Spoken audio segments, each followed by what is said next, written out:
Et quand la tristesse arrive, je sais tu es là, toujours près de moi. Bon vendredi, bienvenue à votre émission La Victoire de l'amour. Aujourd'hui, comme on le fait tous les vendredis, on rejoint notre ami et le psychologue Pierre Faubert.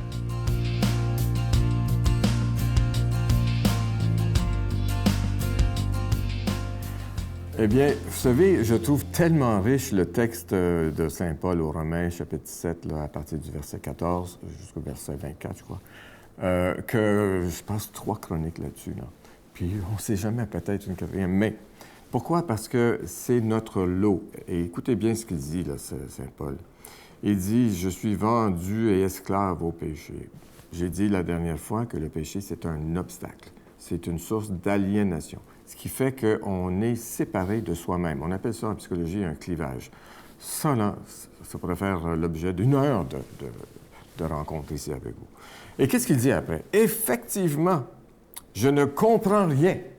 Il dit, je ne comprends rien. Là, il est honnête. À ce que je fais. Ce que je veux, je ne le fais pas. Mais ce que je fais, je l'haïs. Alors, vous voyez, il y a vraiment là un problème intrapsychique ici.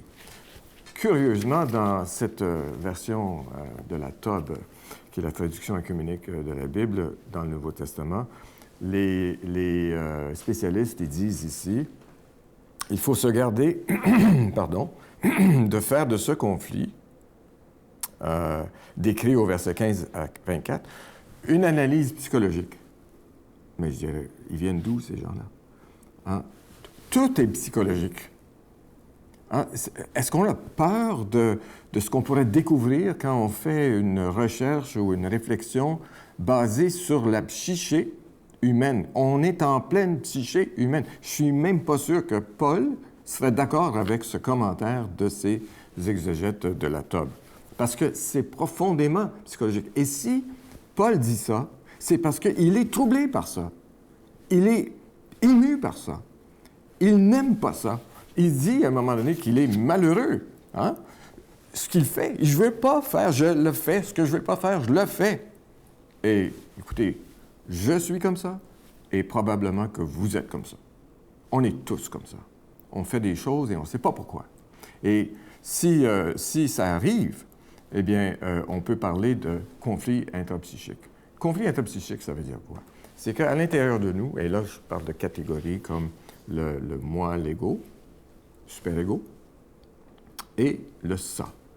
Le ça, c'est quoi?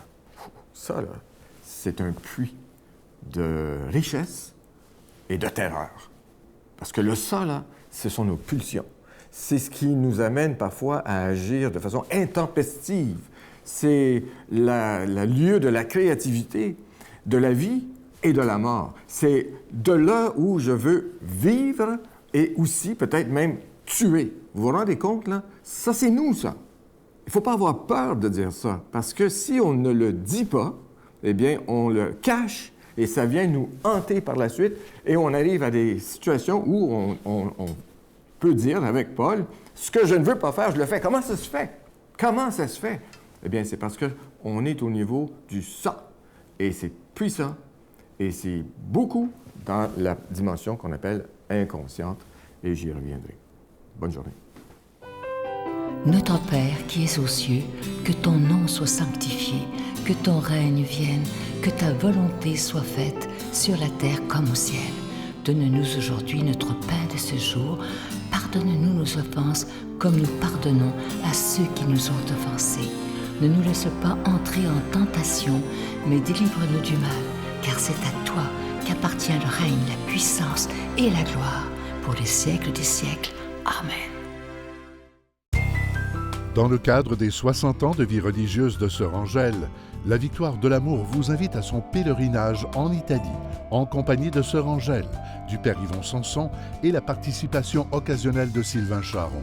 Nous visiterons entre autres Venise, Padoue, Florence, Sienne, Assise et Rome. Célébration eucharistique avec le Père Yvon Sanson. Nous assisterons aussi à l'audience générale avec le pape François au Vatican, du 4 au 15 juin 2017. Informations et réservations, Voyage Intermission au 514-288-6077 ou sans frais au 1-800-465-3255.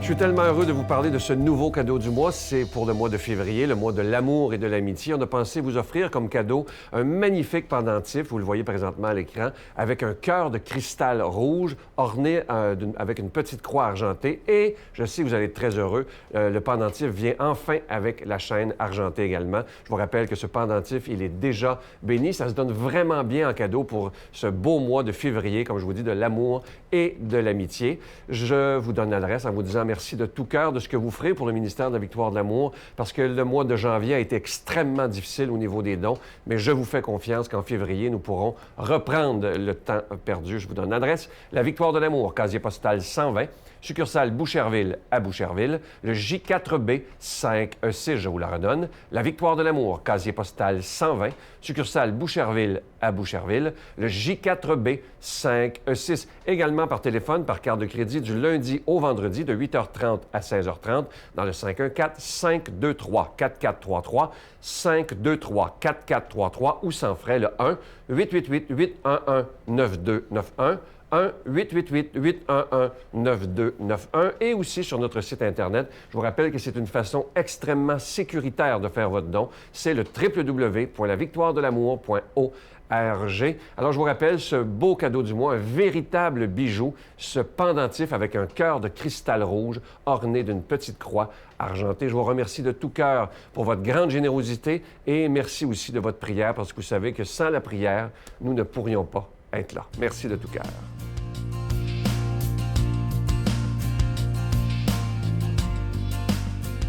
Mon Dieu, donnez-moi la sérénité d'accepter les choses que je ne peux changer, le courage de changer les choses que je peux et la sagesse d'en connaître la différence. Amen. Aujourd'hui, la parole de Dieu est proclamée par notre ami Luc Faneuf.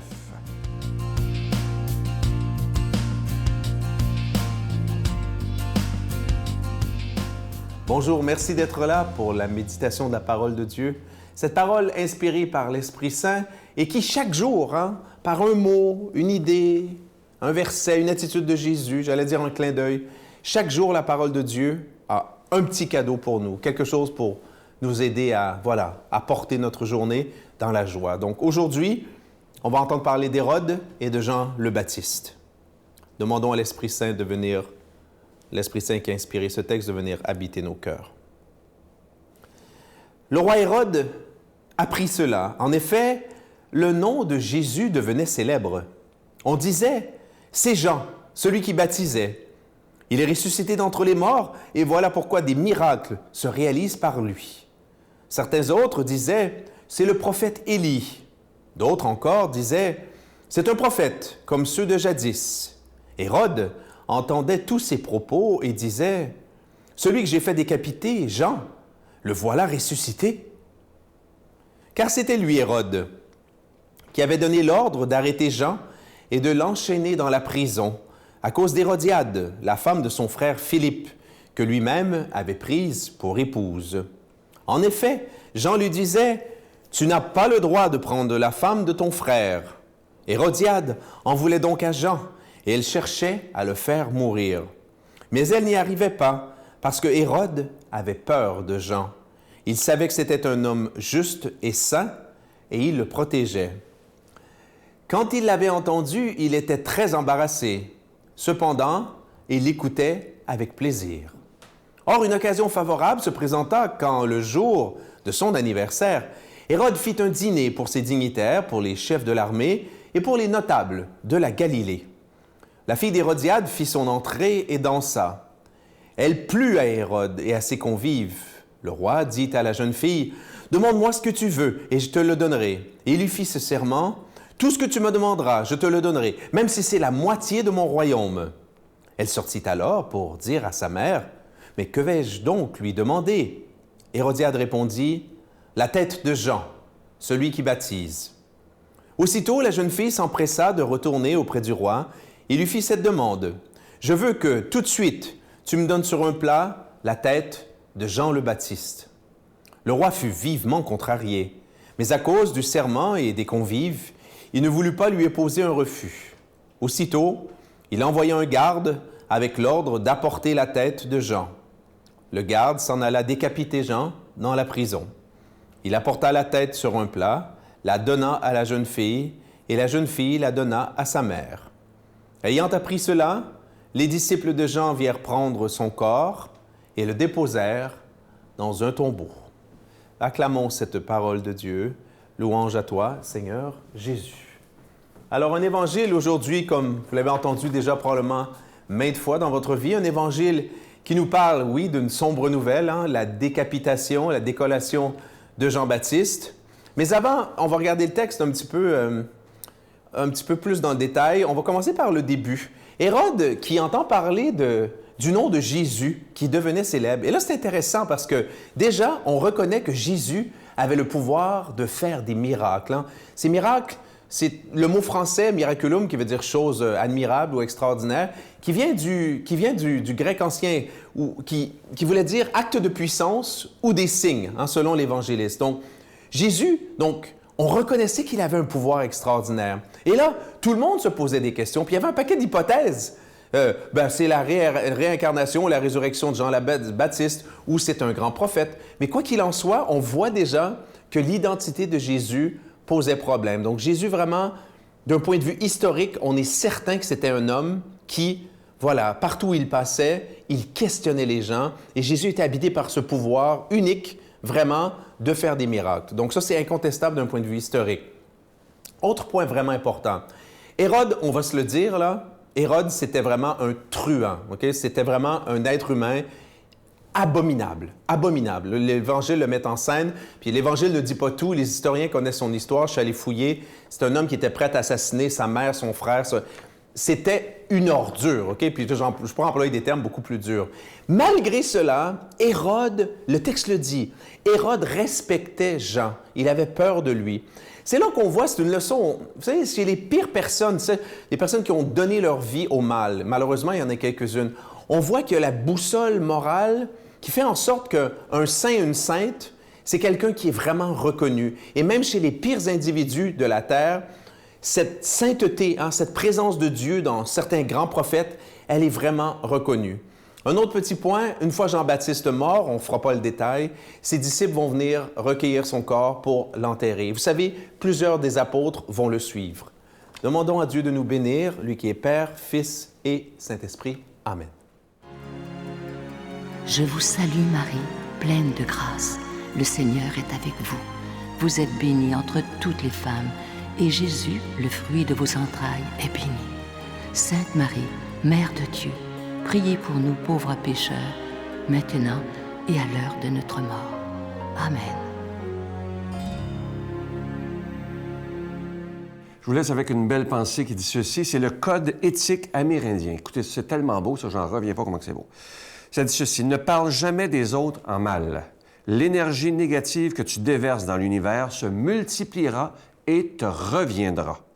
Tout le monde fait des erreurs et toutes les erreurs peuvent être pardonnées. Les mauvaises pensées causent la maladie de l'esprit, du corps et de l'âme. Tellement, c'est sage, ça, c'est incroyable. Si on mettait juste ça en pratique, là, notre monde irait beaucoup mieux. Je vous souhaite une magnifique journée et moi, je vous attends demain matin. Bye bye. C'est ce qui m'a sauvé de ma dépression. 3 points, pas compliqué, là. Reconnaître tes lumières intérieures, tes forces, ce que Dieu a mis en toi, tes talents, tes forces. 2, reconnaître que le Christ est une lumière pour toi, qu'il est en toi une lumière, une force. Et 3, regarder autour de toi les personnes qui peuvent t'apporter de la lumière. Alors ça, c'est ça qui m'a vraiment aidé à me ressaisir puis à sortir de ma dépression pour être dans la lumière.